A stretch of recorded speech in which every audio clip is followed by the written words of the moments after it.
What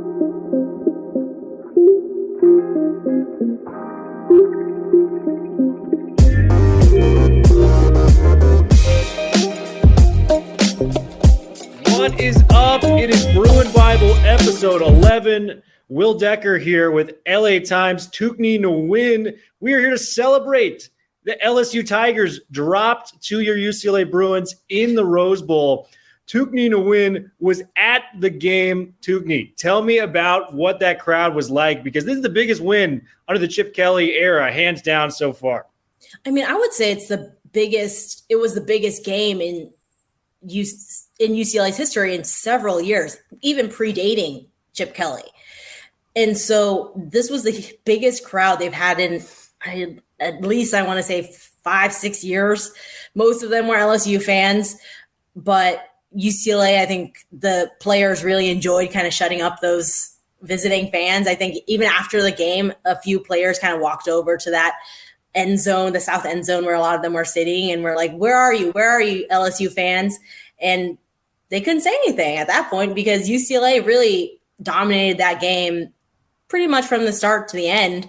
Well, the first quarter was a little bit even, but after that, they pretty much dominated. And so I think UCLA made a huge statement, and the fans had waited so long to see a team that lived up to its potential, because so many years it's just been wait for it. We're going to be good. And they haven't shown it. And I think fans are now just so excited to finally have a team that's, kind of telling the truth that seems to be real. They finally got the competitive team that Chip Kelly was promised, after he signed here to be the head coach in 2018. And I mean, boy, what a statement victory to beat an SEC power like LSU. A lot of NFL talent on the other side. This team just won a national championship 2 years ago. We're going to get into talking about, the star players of the game, the keys to the season so far, some win predictions, maybe even do some, believe it or not, kind of truths at the end of this. But the guy I want to start with, Thuc Nhi, is Zach Charbonnet. Zach Charbonnet has been the star of the show for UCLA. He's put together an outstanding rushing attack for UCLA. Went over 100 yards again and a touchdown. On the season, he's averaging 13 yards a carry. I mean, this is insane. This is more than a first down every time he touches the football. Charbonnet has been an absolute beast. And, Michigan's loss has been the Bruins' gain, and it's been such an awesome thing to see. Tell me what you've seen from Charbonnet, because you've been covering him since the spring. I mean, Zach Charbonnet is what UCLA needed in its running game. Not to say that Britton Brown is not amazing, because Britton Brown is a very good back, has a ton of experience, and had a good kind of backup role to Demetric Felton last year. But what we've seen from Chip Kelly is that he can turn that number one running back into an absolute star at UCLA. He did it with Josh Kelly, and now he's with the Chargers. He did it with Demetric Felton, and now he's with the Browns. And also Demetric Felton was on the sideline for Saturday's game, and he was quite excited as a former Bruin.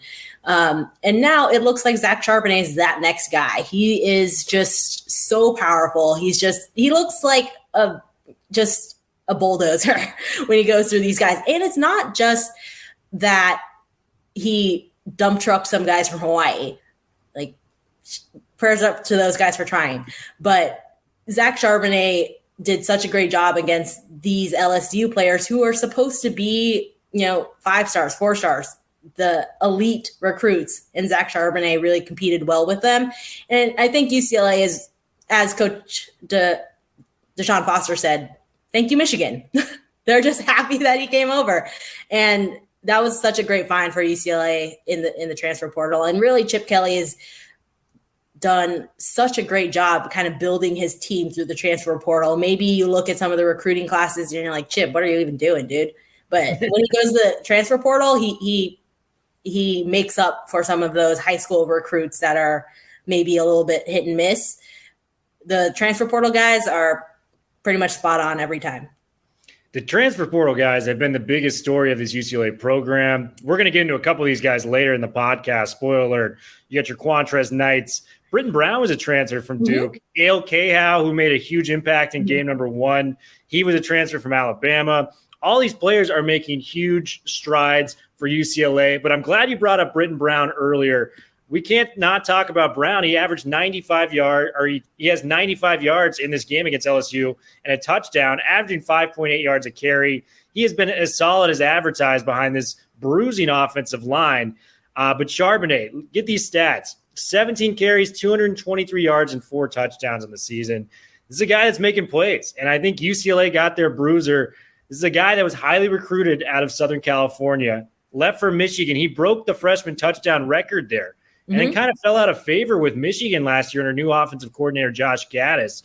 Eventually makes his way back to Southern California, try to resurrect his career a little bit. And he's doing just that for the Bruins with, arguably one of the more genius run game college football coaches in the history of the sport with Chip Kelly. So things are going well for the Bruins on the ground.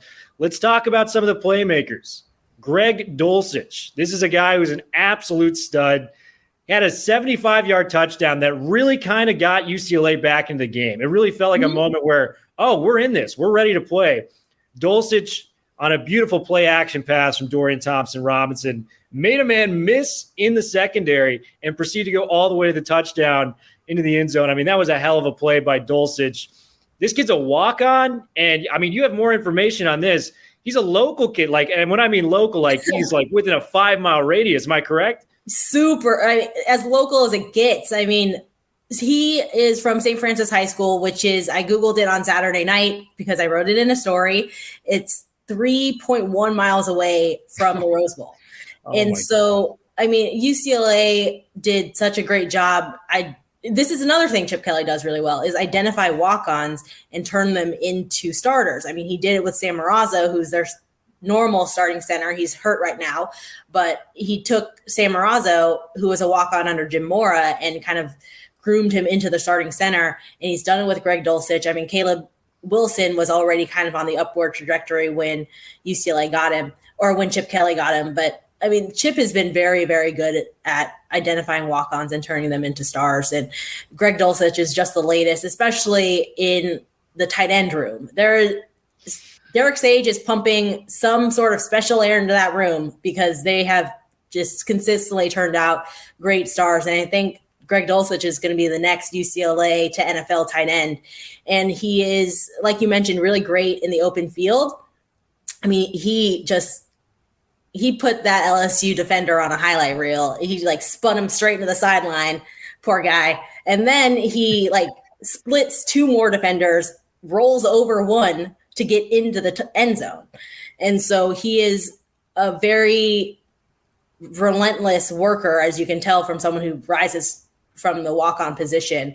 And he is really ready to be one of the stars on this offense. He's not just a walk-on who earned a scholarship and he's kind of was rewarded for loyalty over talent. He was rewarded for his talent, and now he's really ready to shine. And I think UCLA is really going to need him for this offense because he adds just so much in terms of receiving, the deep threat.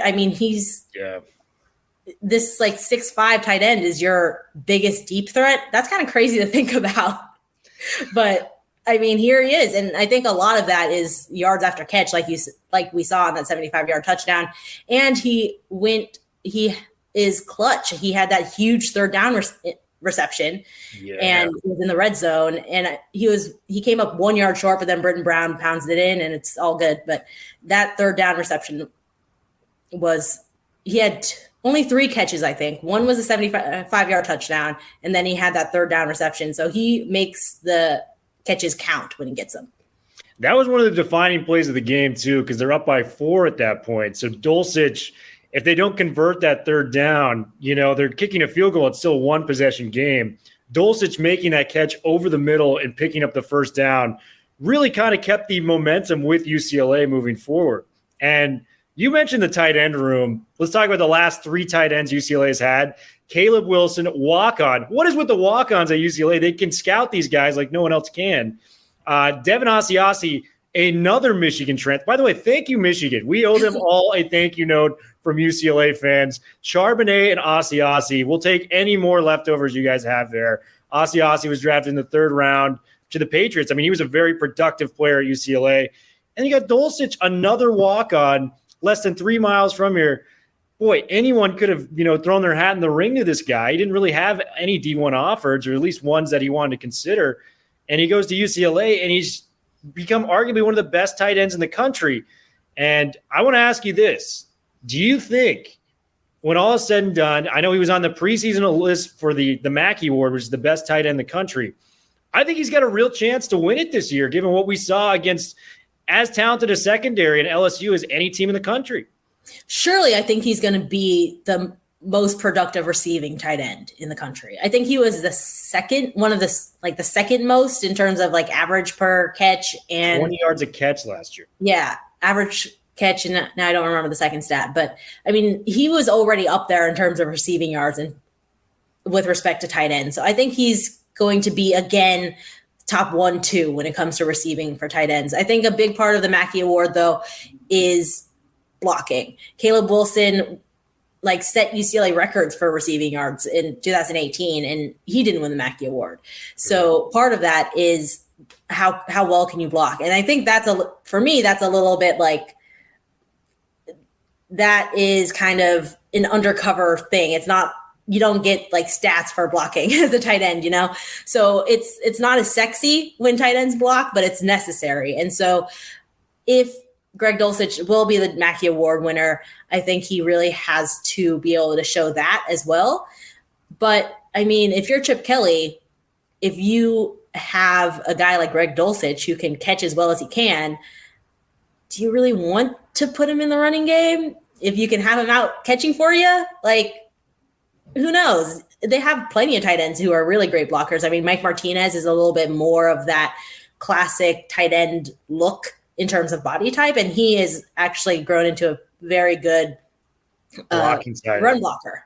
So if they can kind of split up those duties, I think Greg Dulcich will be happy to not win the Mackey Award and just catch 1,000 yards and help UCLA win games. So either way, I think Greg Dulcich will be happy as long as UCLA is winning. I love it. I think he's got to at least be in the mix if he keeps putting up these numbers. Another guy I want to talk about, he's the quarterback of the team, Dorian Thompson-Robinson, has been inconsistent at times throughout his 4-year. This is senior year for DTR now, but he made plays when he needed to on Saturday. The 75-yarder could not have delivered that more perfectly on the play action to Dulcich, as we were just talking about the touchdown.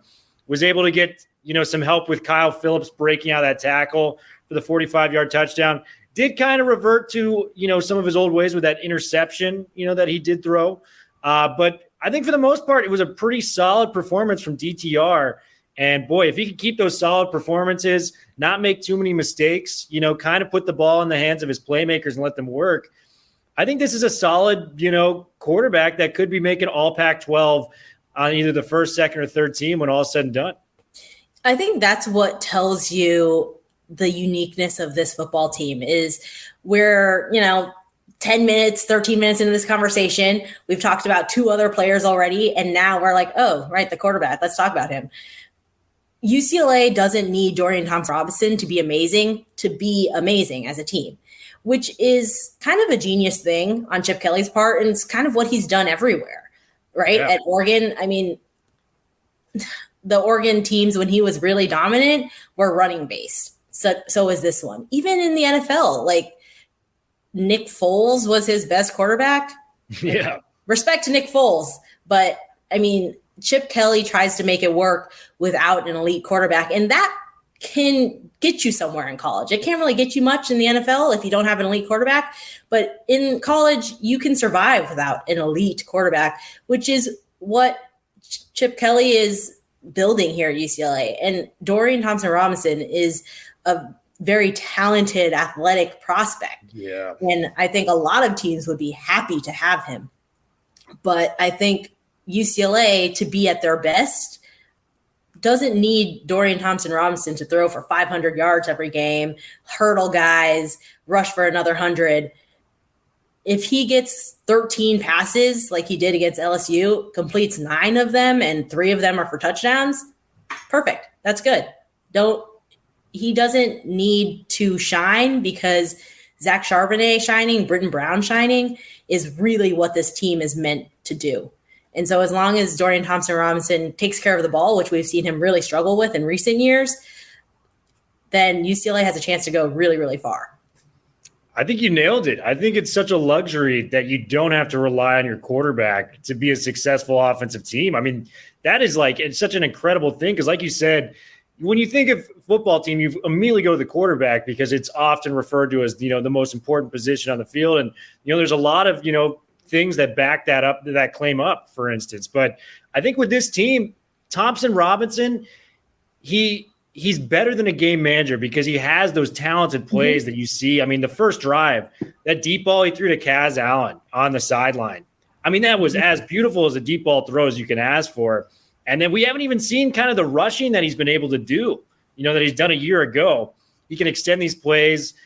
Talent has never been an issue with him. And if you can kind of have him as a game manager that can do maybe just a little bit more than that, make those plays, I think that's an ideal situation to have when we have 5 linemen that are going to bulldoze you. We got 2 running backs that are going to run all over you.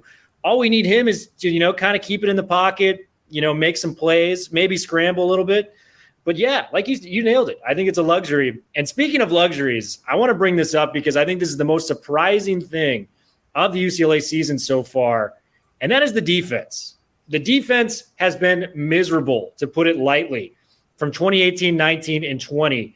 The highest they ranked was 73rd. They had I think they ranked 104th and 116th. Folks, there are 128 Division I college football teams. That is not a good stat to be in. And these first 2 games, they have looked electric with guys like Quantrez Knight, who is one of the leaders of the defense. Quentin Lake has been making plays out there. Bo Calvert got a sack last night. Ale Cahow. Mitchell Agude has been disrupting just offensive lines left and right from what I've seen. We talked about what's the water for the tight end room. What's in the water for this defense right now? It's insane. I mean, I think part of it is, they're old. They're old in a good way. They are really tired of losing. I mean, you mentioned Quentin Lake. I remember Quentin Lake as a freshman. I turned around. We were talking to Jim Mora, and I turned around, and Quentin Lake, this is after practice. There's no one on the field, just Quentin Lake in a blocking sled. And he's a freshman at this time, like 18 years old. And he's just pushing the sled by himself, doing extra work at practice. And I made a mental note to myself, this kid's going to be good. And he's been really good all his entire career. I think he played a lot on special teams the first year, but kind of rotated in the secondary. So he's really shown a lot this entire time. And I think I was a little bit surprised maybe that he didn't test the NFL waters a little bit more after senior year, but maybe it was just a short year. He didn't think it was quite worth it. But I think now with the whole season it's going to be a really great time to see Quentin Lake shine. And so you mentioned Quantrez Knight. I mean, he's another really great pick up from the transfer portal from Kent State via Maryland. And so he adds just so much energy to this team, and you can really find he's kind of everyone's spark plug. Even Quentin Lake, who, like I mentioned, has been here for 5 years, looks at Quantrez Knight when he needs leadership. And he adds such a passionate feeling about this program for the whole defense. And I think everyone follows him. And I think what's really impressive about the defense, because you mentioned that they haven't been good recently, which is true. But last year, they kind of made some significant improvements in the running game, but their passing defense was like 114th or something, some triple digit number that you do not want. I'll just say that. I don't remember the exact number, but it was bad. And so you could kind of tell LSU was picking on the passing defense a little bit.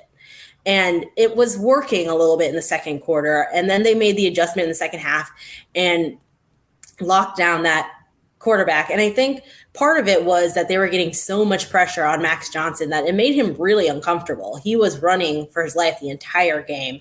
And even toward the end of the game, when there wasn't a ton of pressure right in his face, you could see he was uncomfortable and he was kind of hearing the ghosts of the UCLA defense around him. And if UCLA can keep doing that and keep pressuring quarterbacks the way they have against Hawaii and LSU, their passing defense is going to look way better statistically, just because quarterbacks are going to be kind of airmailing these passes that maybe they could hit because their receivers open, but they're kind of just in their own head at that point because UCLA's rattled them so much. And there was that one play, I think it was in the second quarter, Max Johnson shotgun snap. And if it was not for Quantrez Knight just bulldozing his way past the offensive line into the backfield, Max Johnson throws his pass just a little bit off. If he just hits him on the money, it's an easy touchdown. There was nobody back there. So they do have to worry about the secondary, but there's been so much improvements. Quentin Lake, like you said, the talent has never been the question with him. It's been, can he stay on the field?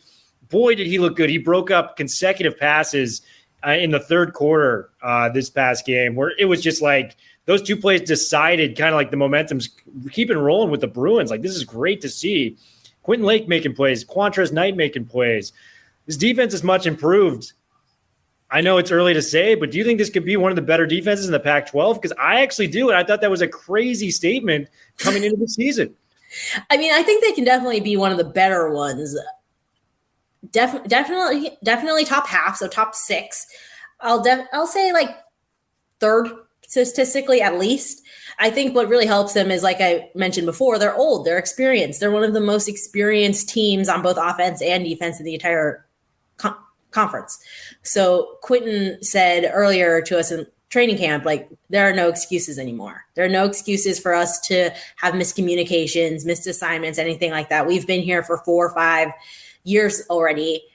There's no reason why we can't get this down now. And I think they've showed it so far in the first 2 games that this is the team that they promised fans that they'll be.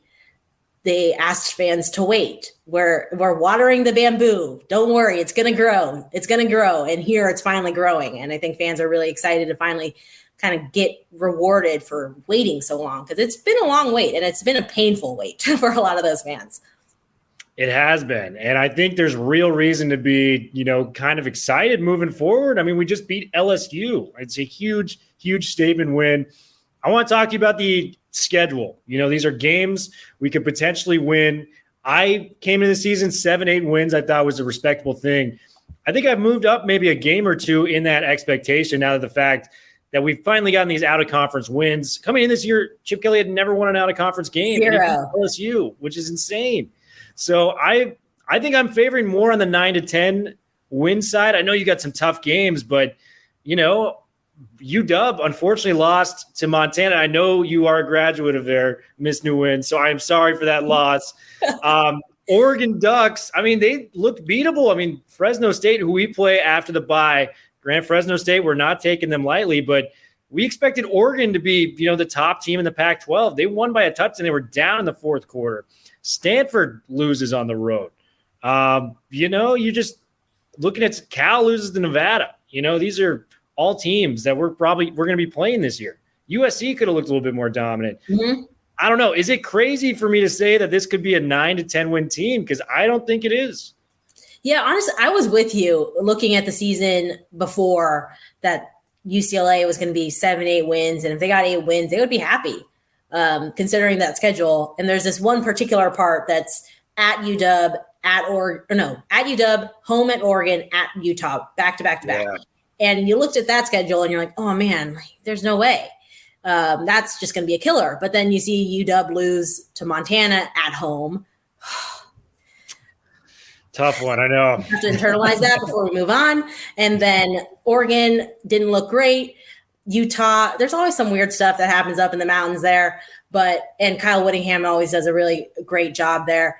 But hey, that looks a little bit easier, that part of the schedule. And so I think, honestly, if you're a UCLA fan, you're 2-0, you're feeling good. You look at the schedule and you're like, hey, we're the team to beat in the Pac-12.